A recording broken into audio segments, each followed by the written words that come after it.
Welcome to the channel everyone. आज हम लोग डिस्कस करने वाले हैं रिलेशन एंड फंक्शन का last topic, that is what function. अगर आप लोगों ने पिछले वीडियोस नहीं देखे हैं रिलेशन फंक्शन के, that is what Cartesian product of sets, relation और उनकी दोनों एक्सरसाइज, तो आप ऊपर जाकर आई बटन पर देख सकते हो या रिलेशन एंड फंक्शन के प्लेलिस्ट पे भी जाकर देख सकते हो। आइए समझते हैं फंक्शन क्या है। तो देखिए, जो आज आपको बेटा पढ़ना है टॉपिक, उसका नाम है फंक्शन। ठीक बात है। तो अगर आपसे मैंने कहूं कि आपने पिछले वीडियोस में पढ़ा है रिलेशन, अब जो रिलेशन का एक जो नया कॉन्सेप्ट है बेटा, that is said to be function. या मैं कहूं a special type of relation is said to be function. कभी कभी हम लोग ये कहते हैं, क्या हमेशा ये कहते हैं कि एक स्पेशल टाइप रिलेशन का, उससे हम लोग क्या बोलते हैं, फंक्शन बोलते हैं। आइए समझते हैं। जैसे मैं आपसे कहूं आपके पास सेट एक है ए और एक सेट है बी, तो मैंने आपको बताया है, आप जानते हो कि representation of relation is the various method है। एक आपने मेथड पढ़ा था मैपिंग का, जिसमें मैंने एरो बना के पढ़ाया था, डायग्राम से बनाया था। उस तरीके का मान लेते हैं कि मान लीजिए हमारे पास सेट ए है और उस सेट में मान लीजिए एलिमेंट जो है आपके पास है बेटा, वो है 1, 3, 5 और 7। ठीक बात है, 1, 3 और 5 और 7। और मैं आपसे बोलूं कि आपके जो एलिमेंट है बी सेट में बेटा, वो क्या है पता है, वो है 2, 4, 6 और 8। ठीक बात है, वो क्या है, 2, 4, 6 और 8 है। और अगर आपसे मैं पूछूं कि सेट ए में आपके पास देखिए कितने एलिमेंट है बेटा, 4 एलिमेंट है।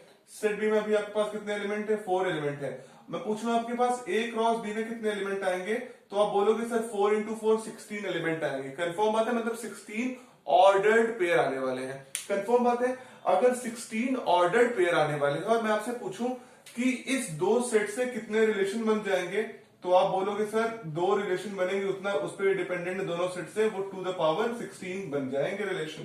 ठीक, मैं आपसे बोलूं एक रिलेशन है आपके पास इस प्रकार है, 1 से 2 है, 3 से 4 है, 5 से 6 है और 7 से 8 है। तो अगर आप एक चीज देख पा रहे हो कि मैं जो रिलेशन स्टेब्लिश किया हूं ए टू बी, उसमें इस प्रकार से रिलेशन है कि जो ए के एलिमेंट है वो बी से 1 ज्यादा है। सॉरी, मैं उल्टा बोल दिया, जो बी के एलिमेंट है वो ए से क्या है, एक ज्यादा है। तो अगर मैं बोलूं, अगर आपको ऐसे लिखना होता है एक्स वाई ऑर्डर पेयर के बारे में, तो आप ऐसे लिखते हो y इज इक्वल टू कितना, x प्लस 1। y क्या है, x प्लस 1 है। देख रहे हो, 1 प्लस 1 2 है, 3 प्लस 1 4 है, 5 प्लस 1 6 है, 7 प्लस 1 8 है। ठीक बात है। अब बता रहा हूं मैं आपको कॉन्सेप्ट किसका, फंक्शन का। फंक्शन क्या है, अगर आपके पास दो सेट्स हैं और दो सेट्स का आप रिलेशन ले रहे हो बेटा, बहुत ध्यान सुनना।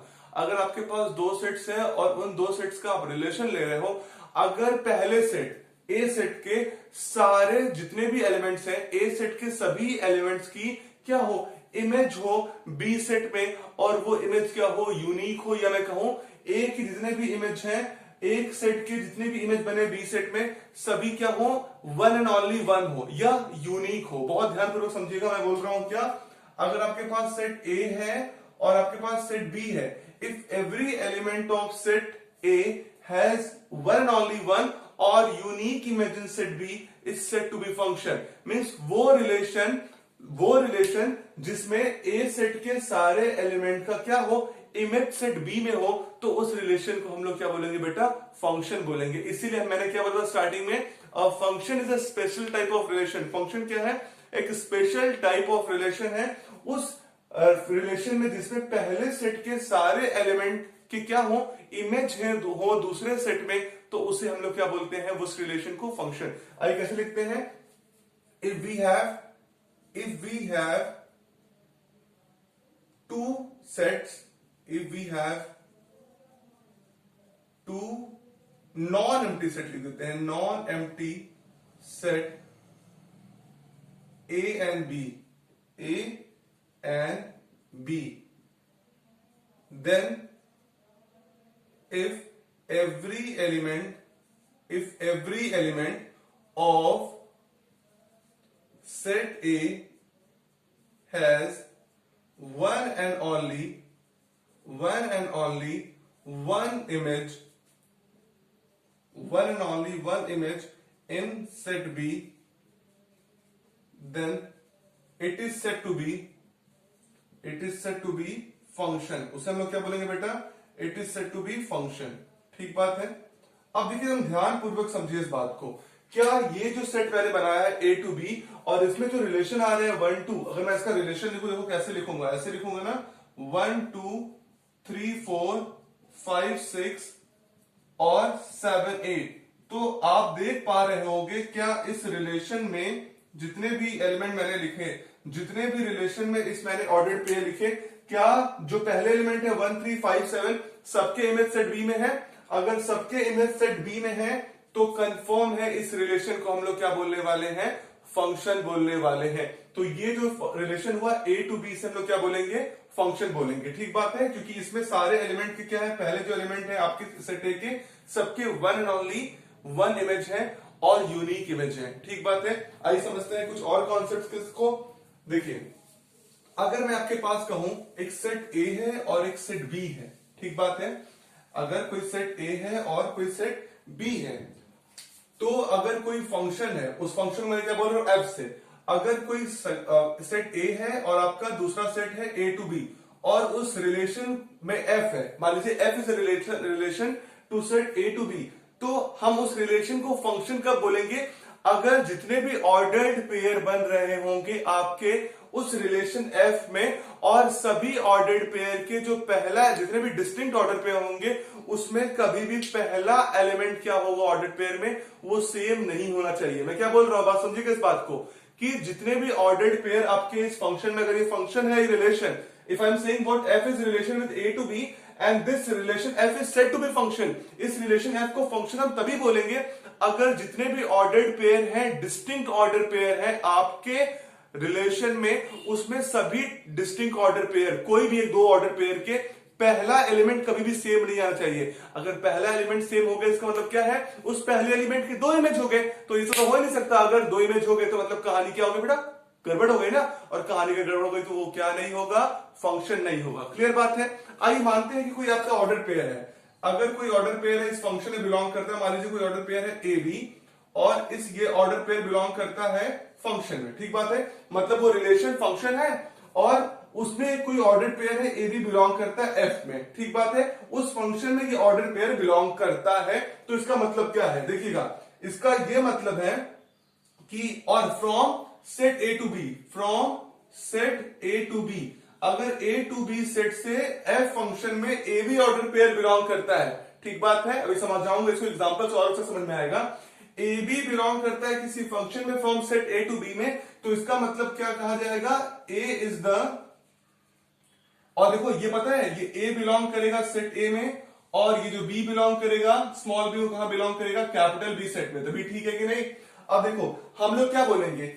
ए इज द वर्ड, ए को क्या बोलेंगे? अब देखो जैसे ये ए और बी मिल रहा है तो बी को कहेंगे b is the image of a in the f. तो क्या होगा? ए क्या कहलाएगा? ए जो है प्री इमेज कहलाएगा और बी क्या कहलाएगा? इमेज कहलाएगा। तो b is the image of a under function f या अंडर एफ। क्या बोलेंगे? B is the image of a under f. Clear बात है। और एक बात और समझिएगा, और हम क्या बोलेंगे कि A is the pre image, A is the pre image of B under F. Under F क्या होगा? बी को हम बोलेंगे इमेज है ए का और ए को क्या बोलेंगे? प्री इमेज है किसका?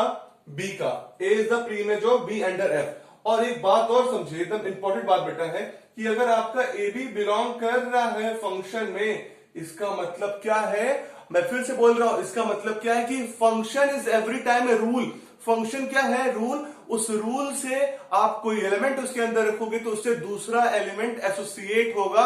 That is the rule. अगर ए बी बिलोंग कर रहा है फंक्शन में तो ये बात जानेगा हमेशा f of A is equal to क्या होगा? बी होगा। और यही क्या है आपका फंक्शन, और इसी को हम लोग क्या बोलते हैं? रूल। इसी को हम लोग बोलते हैं रूल, और यही क्या है आपका फंक्शन। अगर ए बी बिलोंग कर रहा है किसी फंक्शन में तो हम लोग बोलेंगे F of A is equal to B, और बी क्या कहलाएगा? रूल। और बी क्या है? B is the image of A है और A is the what? Pre image of B है। क्लियर बात है। आइए एक एग्जांपल लेते हैं, उससे आपका कॉन्सेप्ट क्लियर होगा किस चीज का? डोमेन और रेंज का। अच्छा एक बात और यही मैं डिस्कस कर लेता हूं डोमेन और रेंज के लिए से। आपको मैंने बोला f of A is equal to b, that is what? The rule. ये क्या है? आपका रूल है। फंक्शन इसी से लिए है।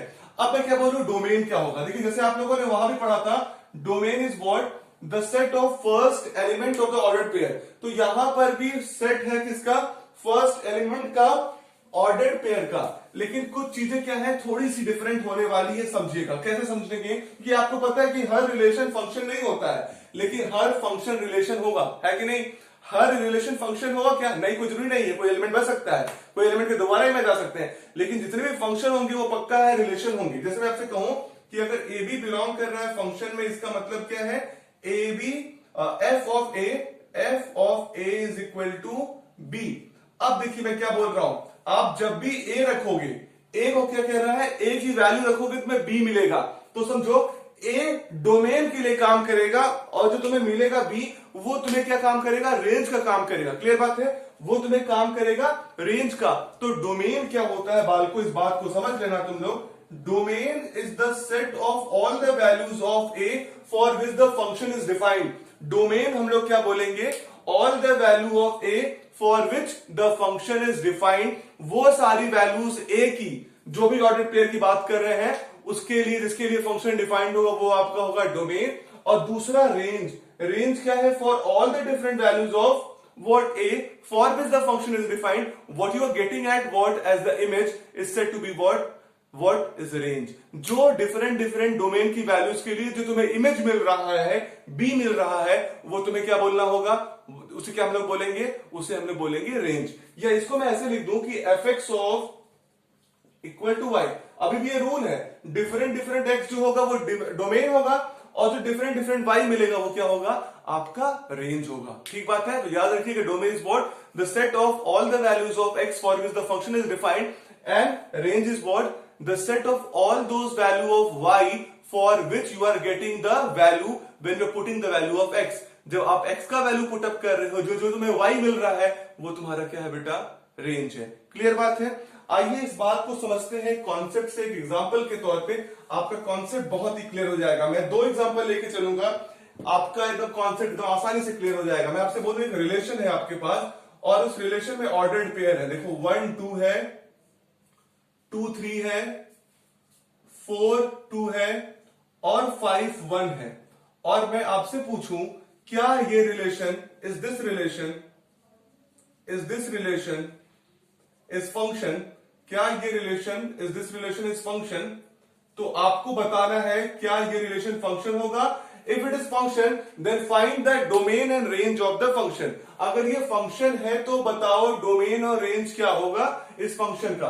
अब देखो फंक्शन तभी कोई रिलेशन होता है अगर उसके सारे एलिमेंट जो होते हैं ना, जितने भी आपने रिलेशन में जितने भी एलिमेंट आ रहे हैं, जितने भी ऑर्डर्ड पेयर आ रहे हैं, उसमें पहले ऑर्डर्ड पेयर जो पहला एलिमेंट है वो कभी भी क्या ना हो, सेम ना हो। जैसे अगर एक बार 1 आ गया, 1 के साथ किसी की इमेज बन गई, तो 1 नहीं आना चाहिए। तो देखो क्या सारे इमेज जो है वो यूनिक बन रहे हैं, 1 है 2 है तब सही है, 2 3 है, 4 2 है, 5 1 है, तो सभी ये क्या है, इमेज बन रहे हैं। और कहीं ऐसा रिपीट नहीं, जैसे अगर ऐसे बन गया होता 1 और 3 बन गया होता तो भैया आप कहते हैं ये फंक्शन नहीं है क्योंकि इसमें रिपीट कर गया, लेकिन यहां पे ऐसी कोई परिस्थिति नहीं है।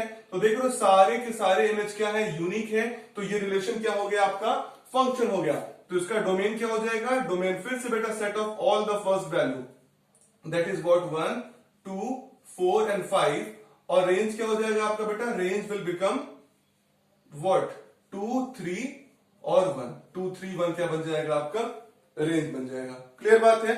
एक बात और समझ लीजिए, अगर आपके पास कोई सेट A टू B, कोई सेट A है और दूसरा सेट B है, इसके बीच में फंक्शन डिफाइंड है, अगर कोई फंक्शन f डिफाइंड है, फंक्शन एग्जिस्ट कर रहा है A टू B में, तो हम उस केस में बोलेंगे f A टू B बोल देंगे, और ये क्या हो जाएगा आपका फंक्शन। उसको इस तरीके से लिखेंगे f A to B, A to B लिखेंगे क्या है, ये फंक्शन है। A क्या बता रहा है कि वो उसका डोमेन A है, और B क्या बता रहा है कि इसका कोडोमेन B है। क्लियर बात है। आइए एग्जांपल और लेते हैं, आपका कॉन्सेप्ट और clear. Another example is what, अगर आपके पास कोई रिलेशन है R और उसमें रिलेशन ऐसे है एक्स वाई ऑर्डर पेयर है, समझ रहे हैं, एक्स वाई ऑर्डर पेयर है, such that what y is equal to 2x है, y क्या है 2x है, और x and y belongs in किसमें, नेचुरल नंबर में। x और y दोनों बिलोंग करते हैं नेचुरल नंबर में। तो बताना है आपको इसका डोमेन क्या होगा और रेंज क्या होगा। ठीक बात है। तो पहले समझिए क्या और ये रिलेशन फंक्शन है कि नहीं? क्या मैं बोल रहा हूं कि अगर ये फंक्शन डिफाइंड है, ठीक बात है, अगर ये फंक्शन है, ये रिलेशन फंक्शन है, तो आप बताइए कि क्या होगा इसका डोमेन और क्या होगा रेंज और क्या होगा कोडोमेन। मैं लिख दे रहा हूं, what will be the range, codomain and domain. लेकिन बेटा उससे पहले ये बात जानना होगा क्या बालको, ये फंक्शन है कि नहीं है? अगर ये फंक्शन नहीं होगा तो फिर हम कुछ कर ही नहीं पाएंगे। आइए समझते हैं। आपको मैंने बताया है फंक्शन का ये मतलब है जितने भी आपके सेट ले रहे हो उस सेट के पहले सेट के जितने भी एलिमेंट हैं सारे एलिमेंट्स के इमेज होने चाहिए और सभी के इमेज क्या होने चाहिए, यूनिक होने चाहिए। ठीक बात है। जैसे मैं आपसे बोलूं क्या, x y is equal to y is equal to x and y belongs in natural number. ठीक बात है, एक्स और वाई बिलोंग कर रहा है नेचुरल नंबर में, तो इसका मतलब क्या है, एन क्रॉस एन की बात कर रहा है कि जो पहला सेट भी है वो भी नेचुरल नंबर, जो दूसरा सेट है वो भी नेचुरल नंबर होगा। अब बताना है क्या ये फंक्शन जो है आपका डोमेन और रेंज निकालने के लिए है कि नहीं है? ये तभी होगा अगर ये फंक्शन होगा।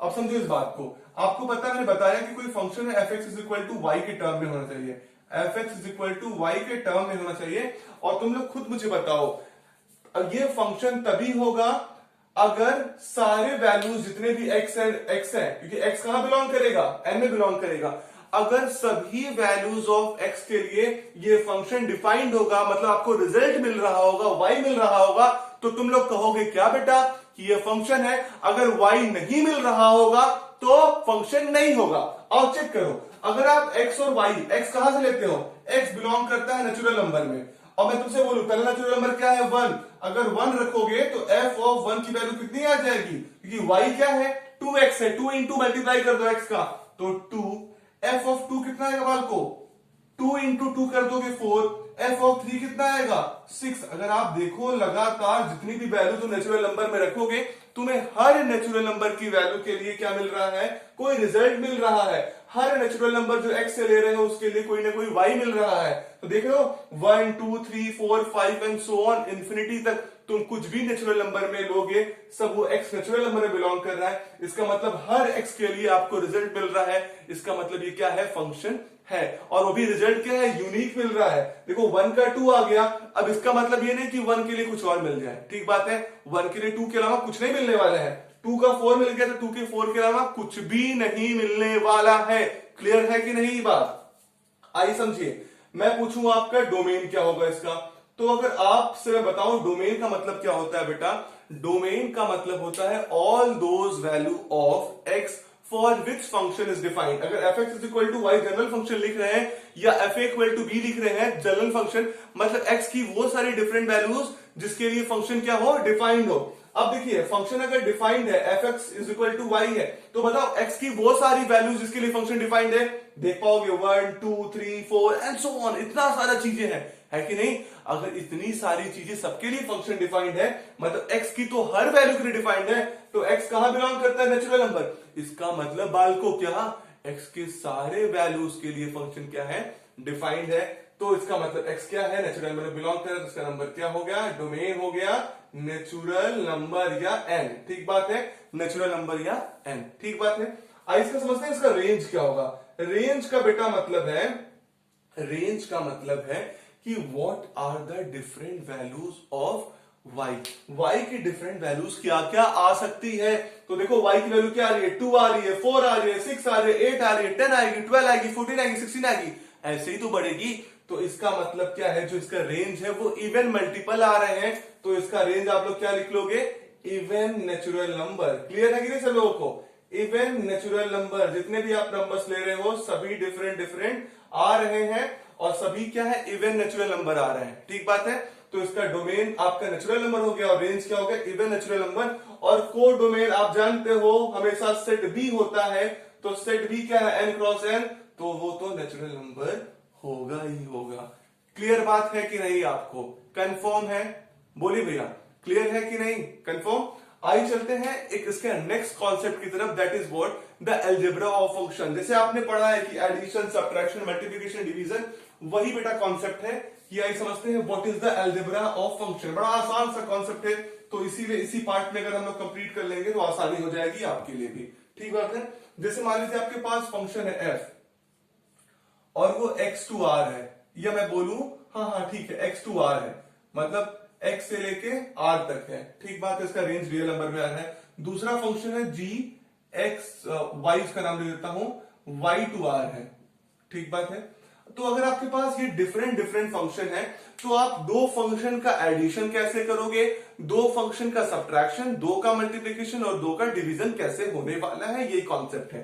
तो इसे हम लोग बोल रहे हैं क्या बेटा, algebra of function, algebra of function. देखिए भैया एकदम ध्यान ध्यान पढ़िए, जितना ध्यान से पढ़े रहेंगे यहाँ पे पूरा कॉन्सेप्ट क्लियर हो जाएगा और उतना अच्छा रिजल्ट आएगा आपका आईआईटी में भी, बोर्ड्स पे भी। क्योंकि 11th की चीजें आप थोड़ा सा सब सोचते हैं कि नहीं पढ़े चल जाएगा, लेकिन बेसिक चीजें अगर स्ट्रांग हो गई बेटा तो आपको बिना कहीं गए, बिना कहीं पढ़े, सिर्फ इस वीडियो से ही आपको सब कुछ हासिल हो जाएगा। आइए देखते हैं अलजेब्रा ऑफ फंक्शन में। अगर मैं बोलूं आपके पास दो फंक्शन है तो आपसे मैं बोलूं एफ ऑफ जी, जैसे ये बोला ये एफ एक्स है, एफ ऑफ एक्स फंक्शन होगा और ये जी ऑफ एक्स फंक्शन देगा, ठीक बात है।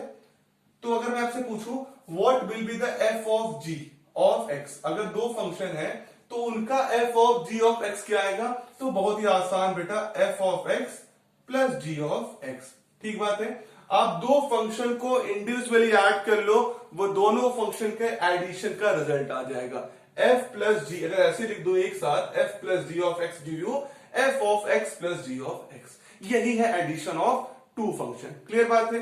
आइए समझते हैं दूसरा concept, that is what, f minus g of x, मतलब दो फंक्शन का सब्ट्रैक्शन। तो बेटा वही कॉन्सेप्ट फिर से, f of x minus g of x, clear बात है। फिर थर्ड वन है, अगर आपको दो फंक्शन का मल्टीप्लीकेशन करना हो, F of ji of x, तो कुछ नहीं बालको, F of x into G of x कर दोगे तो तुम्हें मिल जाएगा दो फंक्शन का मल्टीप्लीकेशन, मतलब दो रिजल्ट जो है, दो रिजल्ट को मल्टीप्लाई कर लो, ठीक बेटा।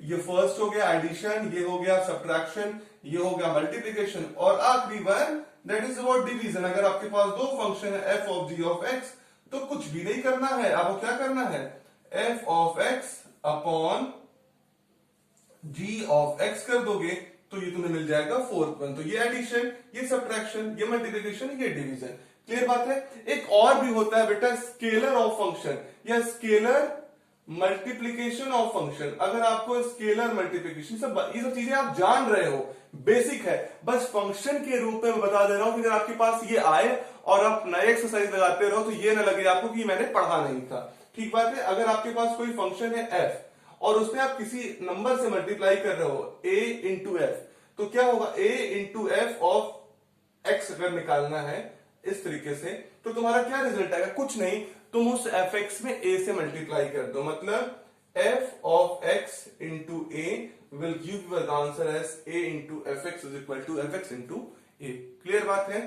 तो ये आपका जो 5 पॉइंट है बेटा, that is what, algebra of function. जैसे मैं इसके एग्जांपल के तौर पर बताऊं, अगर आपके पास एफ एक्स है, 2x है और बेटा gx है x प्लस 5, क्या है, x प्लस 5, ठीक बात है। अगर मैं आपसे पूछूं what is f of f plus g of x, f of g of x, तो आप क्या बोलोगे, सर आपने बताया f of x plus g of x, और हम सिंपली क्या कर लेंगे, addition, that is what, f of x की वैल्यू कितनी है, देखो 2x है और g ऑफ x की वैल्यू कितनी है बेटा, प्लस x प्लस 5 है, तो ये कितना हो गया, देखो 2x प्लस x 3x हो गया और ये कितना हो गया 5, तो f of g plus x की वैल्यू कितनी हो गई आपकी, 3x प्लस 5, ठीक बात है। तो बेटा ये था अलजेब्रा ऑफ फंक्शन, आप लोगों ने भी पढ़ा फंक्शन। अगर आपको ये वीडियो पसंद आया और अगर समझ में आ गया हो तो वीडियो को लाइक करिए। अगर अभी तक आप लोगों ने चैनल को सब्सक्राइब नहीं किया है तो चैनल को सब्सक्राइब करिए और ये वीडियो को खूब शेयर करिए अपने दोस्तों में और खूब पढ़ते रहिए। आपका बहुत बहुत धन्यवाद।